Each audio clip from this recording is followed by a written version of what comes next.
इस भारत की भूमि पर, इस मृत्यु लोक में, पूरे विश्व में ऐसे कई घर हैं जिनके घर में गुजारा करने के भी आफत है। पहनने के कपड़े नहीं, किसी के यहां पर भोजन नहीं, किसी के यहां जमीन नहीं, किसी के यहां दुकान नहीं, कोई कोई पूरी जिंदगी किराए के मकान में निकाल देता है।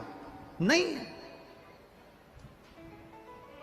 मेरा एक निवेदन है, इस कथा को जितने छत्रपति संभाजी नगर के श्रोता भाई बहन श्रवण कर रहे हैं उनसे निवेदन करूंगा, आप हाथ का ठेला लगा रहे हो, सब्जी का ठेला लगा रहे हो, फल का ठेला लगा रहे हो, धक्के की जिंदगी जी रहे हो, दरवाजे पर बैठे हो, कहीं ना कहीं तुम दास्य भाव की जिंदगी जी रहे हो, तकलीफ में जिंदगी जी रहे हो, बहुत दुख की जिंदगी जी रहे हो, बहुत कष्ट की जिंदगी जी रहे हो, उनसे केवल निवेदन करूंगा 3 महीने 2 जगह पर जल चढ़ाना प्रारंभ कर दीजिए, केवल 3 महीने।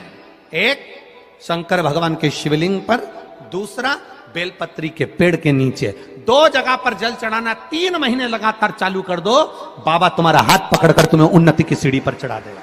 हमें कोई चमत्कार करना नहीं आता और ना हम कोई तंत्र विद्या या मंत्र विद्या जानते हैं, ना हमारे पास में बेल है, ना हमारे पास में भभूति है, हमारे पास में तो केवल शिव का नाम है। आप श्री शिवाय नमस्तुभ्यम बोलो, ओम नमः शिवाय बोलो, नमः शिवाय बोलो, चाहे महामृत्युंजय मंत्र बोलो, उसका स्मरण करते करते भगवान शंकर के शिवलिंग पर जल, और उसी पात्र में जो जल तुमने शंकर जी को चढ़ाया है उसमें से बचा हुआ थोड़ा सा जल बेलपत्री के पेड़ के नीचे चढ़ाना प्रारंभ कर दो। अलग से बेलपत्री के पेड़ के नीचे चढ़ाने के लिए अलग से लोटा भर के जल जरूरत नहीं पड़ेगी। जो तुमने शिव जी को जल चढ़ाया, जो तुमने देवादिदेव महादेव को जल चढ़ाया, बस उसी पात्र का जल शंकर जी को चढ़ाओ, उसमें से बचा हुआ थोड़ा सा जल बेलपत्री के वृक्ष के नीचे चढ़ाना प्रारंभ करना। कौन सा बेलपत्री का वृक्ष? जिसकी छाया आपके ऊपर आ रही हो। शिव महापुराण बड़ी सुंदर बात कहता है, ध्यान दीजिएगा। जिस बेलपत्री का पौधा तुम्हारे सिर का, और ये दोनों हाथ ऊपर कर लो, अपन खड़े हुए और खड़े होकर दोनों हाथ ऊपर करे, इतना बड़ा बेलपत्री का पौधा है, उस बेलपत्री के पौधे की पत्ती को कभी तोड़कर शंकर जी को नहीं चढ़ाना चाहिए। ध्यान रखना, कितना बड़ा पौधा। आप खड़े हो जाओ और खड़े होने के बाद आपका हाथ ऊंचा कर लेना, इतना बड़ा पौधा है, उस पौधे की पत्ती बेलपत्री को तोड़कर शंकर भगवान को कभी नहीं चढ़ाना। शंकर भगवान को उस बेलपत्री को, उस वृक्ष की पत्ती को तोड़ना चाहिए जो वृक्ष तुम्हारे हाथ से थोड़ा सा ऊंचा हो, जिसके लिए तुम्हें हाथ और ऊंचा करना पड़ रहा हो। जैसे एक बच्चा अपनी मां की गोद में बैठने के लिए दोनों हाथों से उचकता है, आवाज लगाता है, उचकता है, आवाज लगाता है, हाथ ऊपर करता है, तो मां उस बच्चे को गोदी में ले लेती है। उसी तरह उस बेलपत्री के वृक्ष की पत्ती तोड़ना चाहिए जिसने थोड़ी उन्नति कर ली हो, जो थोड़ा ऊंचा हो गया हो। तुम उसको पाने का प्रयास करो तो भगवान भी तुम्हें अपनी गोदी में ले ले। ऐसे वृक्ष की पत्ती तोड़।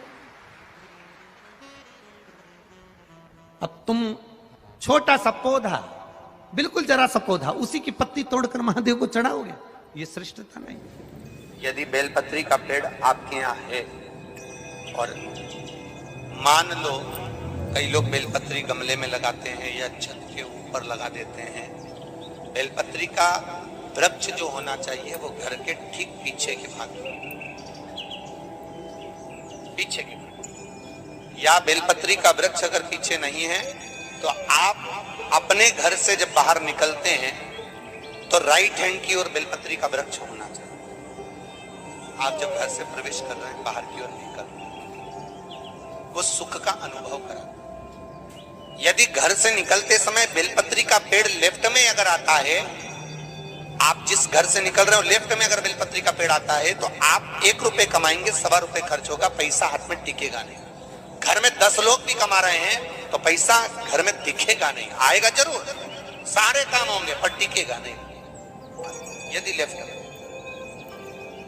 राइट भाग का बेलपत्री, सुख का अनुभव। बेलपत्री का वृक्ष घर में लगाओ तो घर के पीछे के हिस्से में लगाना चाहिए, और ऐसी जगह नहीं लगाना कि जहां पर बेलपत्र में गंदा पानी जाए या कोई गंदी वस्तु उसके नीचे पड़े।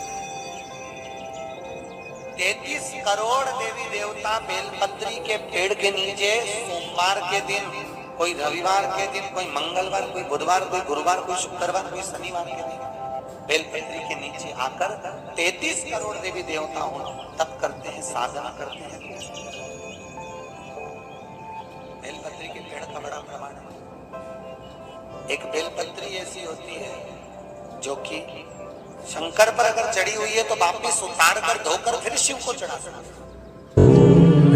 किसी व्यक्ति से कोई काम करवाना है, वो काम नहीं कर रहा, कोई फाइल आगे नहीं बढ़ रही है, कोई कार्य अटक रहा है, या फिर कहीं रुपया पैसा अटक गया हो, नहीं निकल रहा हो, तो एक जल के पात्र में जल भरकर 5 बेलपत्री शिव जी को समर्पित कर कुंदकेश्वर महादेव का नाम लेकर एक सफेद पुष्प बेलपत्री के ऊपर जो शिव जी को चढ़ाई है उस पर समर्पित कर जल जो लेकर गए हो, अपनी उस कामना को कर कि मेरा ये कार्य अटक रहा है, ये कार्य नहीं हो रहा, कुंदकेश्वर महादेव का नाम लेकर धीरे धीरे जल की धार चढ़ाइए। और एक बात हमेशा याद रखना, फिर निवेदन कर रहे हैं, अच्छे से समझ लेना, शंकर जी पर जब जल चढ़ता है, शिव जी का जब अभिषेक होता है, शंकर जी पर जब जल चढ़ाया जाता है, दूध चढ़ाओ, जल चढ़ाओ, कुछ भी चढ़ाओ, पर एक बात का स्मरण अपने जीवन में होना कि इतने ऊपर से मत चढ़ाना कि जल चढ़े और छींटे आपके ऊपर आए। बहुत ध्यान दीजिएगा। हाँ, तो यहां तक वर्णन करा गया है कि शंकर जी का जल चढ़ा हुआ जहां से बहकर जाता है ना, उसको लांगा तक नहीं जाता। यहाँ लांगते हैं क्या? नहीं ना, परिक्रमा भी करेंगे तो वहीं से लौट कर वापिस डर जाएंगे।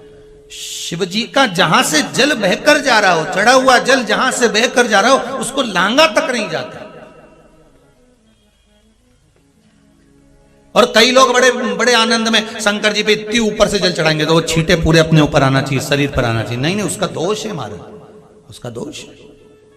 आप भगवान को अगर जल चढ़ाओ, दूध चढ़ाओ, तो मान लो अगर जैसे एक सरल भाषा में समझ लो और अच्छे से, कि जैसे ये शिवलिंग है शंकर जी का, ये शिवलिंग है, और आप जल चढ़ा रहे हो तो इतनी ऊपर से छोड़ोगे तो पानी का छींटा तो अपने ऊपर आएगा, पर वही जल, वही दूध, वही सामग्री आप शिवलिंग से थोड़ी सी दूरी बनाकर अगर आप समर्पित करेंगे तो बाबा उसको स्वीकार भी करता है और आनंद की अनुभूति भी होती है, कार्य में सिद्धता भी आती है, कार्य में उसकी सिद्धता भी होती है।